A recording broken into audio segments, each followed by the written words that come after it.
Hi, my name is Bradley Holder. I will be talking about Fundy National Park, which is located in New Brunswick. So a little bit of history behind Fundy National Park. The area was actually first inhabited by the Mi'kmaq, Passamaquoddy, and Wollastic people, Aboriginal people. The Europeans arrived in the area shortly after about 1825 and became very strong trading partners, the Aboriginal people of this area.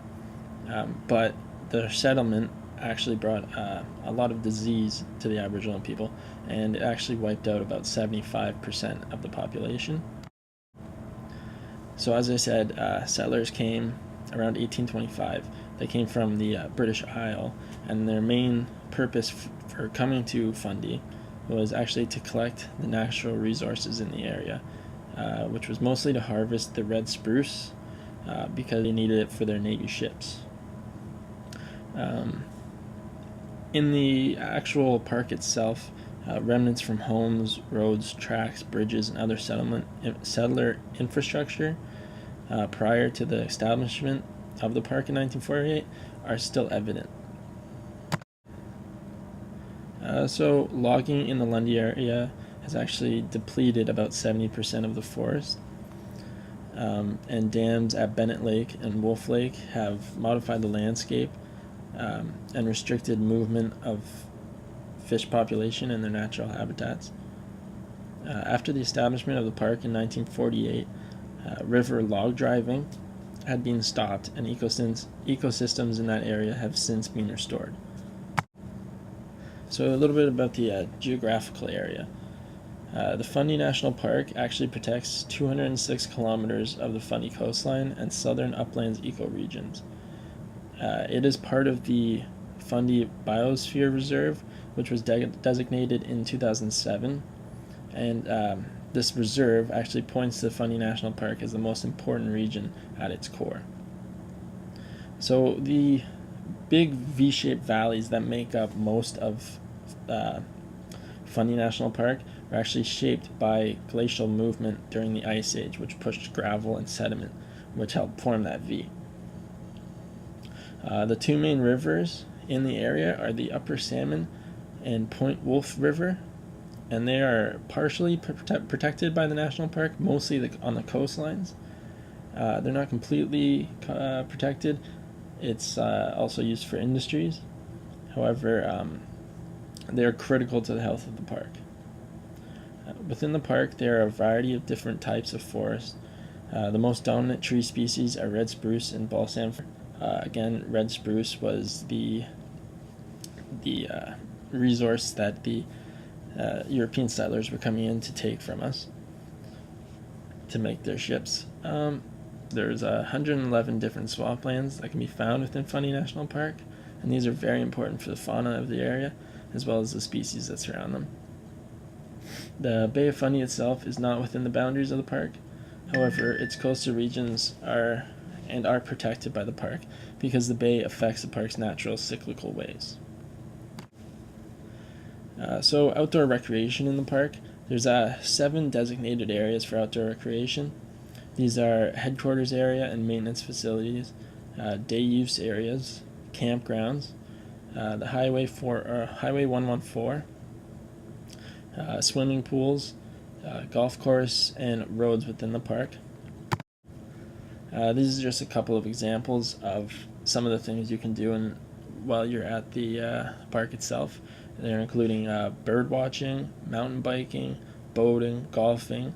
There's a 9-hole golfing course. Mountain biking, there's a bunch of paths throughout the entire park for you to hike and mountain bike. Outdoor recreation attractions. These attractions include the world's highest tides. If you go to the park, you can see at their fishing zones that at certain times of the day, the water will completely disappear, and then at other times of the day, the boats will be right back up to the top of the docks again. The ocean views, these are visible from the pass and the Highway 114 look. Historical sites through early settlement structures, like I mentioned before.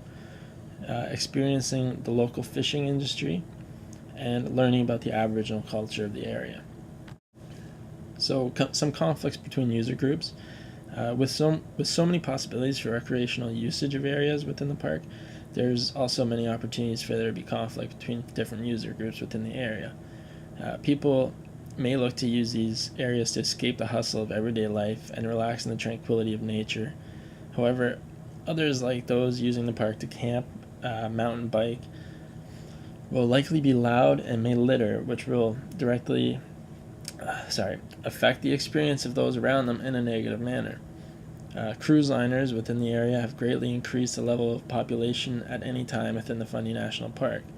While obviously this is a positive thing because it's bringing more people to the park to experience outdoor recreation, it also creates conflict within user groups because of overcrowding and conflicts in social status, behavior, or composition of a group.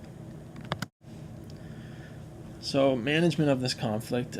These conflicts can be tough to manage, as the parks attracts many visitors, has become more populated. However, they may be managed through constant enforcing of noise level management and waste management, as well as ensuring that areas designated for biking or hiking and other tranquil activities are placed further away from highways and biking paths that would create noise pollution and affects the visitors' interaction with nature. So some of the management objectives.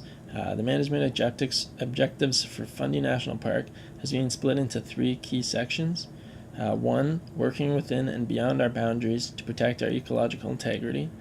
2, creating connection of Fundy National Park, changing with the times. And 3, uncovering and communicating our park's untold stories in the land of salt and fur.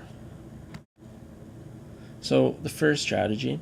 This strategy requires the management of the park to work closely with its partners and stakeholders of the region to improve the health of the ecosystems, as well as improve the influence of conservation within southern New Brunswick. Educational programs will be put in place to teach visitors and public specifically about aquatic ecosystems. By using staff as ambassadors, the park will continue supporting conservation and education efforts with nearby landowners, organizations, and the government. The health of the ecosystems in the area are very closely connected to the freshwater and wetland of the area. Because of this fact, there is an ongoing need for the restoration to be the highest priority for the park. Much of this restoration focus is being put on restoring the population of Fundy Atlantic salmon, which is an endangered species. The park will look to engage the visitors in enjoyable activities that allow these visitors to part in park management and ecological integrity goals. Strategy 2. We look to further connect the public to the area in this strategy. They will look to further cultural awareness of the Aboriginal peoples of the area and create connections with the Aboriginal peoples within New Brunswick. They look to become an increasingly popular world-class destination as a way to increase exposure to a wider audience, build awareness, and attract more visitors. The park will review the needs and wants, keeping what is successful and keeping up to date with developing trends. Developing and marketing initiatives will be enacted to further understand the wants of the visitors and complement the Tourism New Brunswick provincial tourism strategy. The park will look to further the benefits gained by tourism through cruise ship liners and market diversification. In the third strategy, the Fundy National Park is very rich in its human history. The focus of this strategy is to learn the stories and relationships of humans with the park and sharing this with visitors and potential visitors of the park.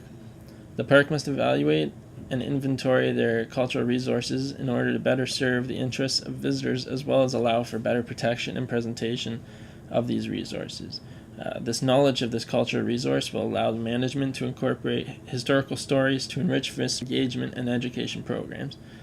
The hope is that by connecting the park to the community through its rich history and cultural resources, they will be able to enrich education programs to make the park more relevant to Canadians. Social carrying capacity. The social carrying capacity is the maximum level of recreational use in terms of numbers and activities, above which there is a decline in the quality of recreational experience. From the point of view of the recreational participant, said by Pigram and Jenkins. The concerns that are raised from a social carrying capacity perspective are the increase in population of the area will make the area feel overcrowded and take away from the experience of other visitors in the park.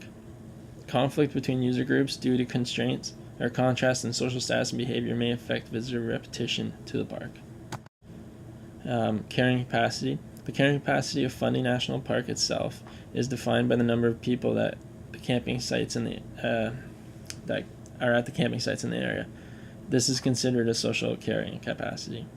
In these terms, the carrying capacity of Fundy National Park camping zones are defined by a maximum of 21 nights straight allowable for overnight stays, and a maximum of 4 people per site, excluding families that have dependent children. In total, there are 258 camping sites within the front country and back country areas of the park that are designated for camping. Therefore, the total carrying capacity, assuming all sites are at a maximum of 4 people, is 1,032 people within a range of 32 days straight. Ecological carrying capacity is concerned with the maximum level of recreational use in terms of numbers and activities that can be accommodated by an area or an ecosystem before an unacceptable or irreversible decline in ecological values occurs. Within the Fundy National Park, overcrowding and going about the area's carrying capacity can affect the ecosystems through damaging vegetation found in the area while displacing wildlife, create bacteria in the water systems that hurt the ecosystem, and noise pollution can displace wildlife or make them more comfortable in confronting humans in their daily activities. So the moose in Fundy National Park have actually dropped below the carrying capacity for these due to harsh conditions in the winter that have trapped them in their travels. The hope was that these levels would actually rise back to their proper carrying capacity levels just on their own, and obviously it has not happened yet. So the management strategy. Proper signage is very important in the conservation of the ecosystems in the area. Visitors must be aware of trails and camping sites that are available for their use. Camping or hiking off predetermined areas has the possibility for damage to the surrounding area, its vegetation and wildlife, and also to the safety of the visitors. You must ensure that there are proper procedures for waste disposal for the visitors within the park, and strictly enforce regulations on littering to prevent any negative impact to the ecosystems, as well as the experience of the visitors. You must do inventory and research on the park's cultural resources so that staff will be able to properly educate visitors on their historical significance to not only the park but Canada as a whole. This will help in creating more relevance to the park for the visitors and management themselves. Sightings of wildlife such as bears near camping zones, trails, and day use areas should be reported to management, where warnings and information about safety around these animals should be distributed to visitors to ensure for the safety of both the wildlife. You must monitor the noise pollution and crowding levels within the park to ensure the visitors' experience is the highest quality possible and that animals are not attracted or displaced by human activities in the area. So user preferences. Visitors of Fundy National Park are looking for various ways in which to enjoy the outdoors through canoeing, fishing, and other various activities. The management strategies that are in place are there to ensure that visitors can receive a high level of quality in their outdoor recreation activities while acting harmoniously with the wildlife of the area. Procedures are both indirect and direct, as all aspects must be considered to ensure the highest level of quality for visitors of the park. The management plan will be created through the VAMP Strategic Management Framework. This management strategy was chosen because it focuses on the actual activities performed in the area and addresses visitor considerations. This framework requires a manager to not only consider the activity itself, but also the characteristics of those participating along with settings necessary and evolving trends. We also use the VRP framework. It was considered in the making of this management strategy because it helps in considering carrying capacity in national parks. Within this framework, there are 9 steps. 1, to assemble a project team consisting of planners, managers, and researchers. 2, to develop a public involvement strategy. 3, develop clear statements of park purposes, significance, and primary interpretive themes. This sets up the stage for the rest of the process. 4, map and analyze the park's important resources and potential visitor experiences. 5, identify potential management zones that cover the range of desired resource and social conditions consistent with the park's purpose. 6, apply the potential management zones on the ground to identify a purpose or proposed plan and alternatives, the park's purpose, significant resources, and existing infrastructure included at this stage of analysis. 7, select indicators of quality, associate standards for each zone. A monitoring plan is developed at this stage. 8, park staff compares desired conditions with existing conditions to address discrepancies. And 9, identify management strategies to address these discrepancies.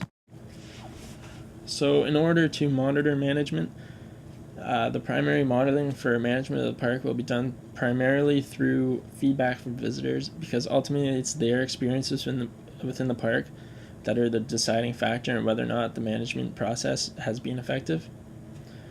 We must listen to the public and take in their opinions. This will allow them to connect more to the park and feel as though their opinions are being heard. Continue research on the recreational effects on the environment to see if there are any positive or negative changes, and conduct feedback forums online so that visitors can voice their experience while visiting the park. So in conclusion, I believe that the most significant aspect of the management process for Fundy National Park is finding ways to get the public more involved in the management process. This actually allows the public to feel more relevance towards the park and take more care in conserving the park while they're participating in the activities at the park. And here is a list of my references.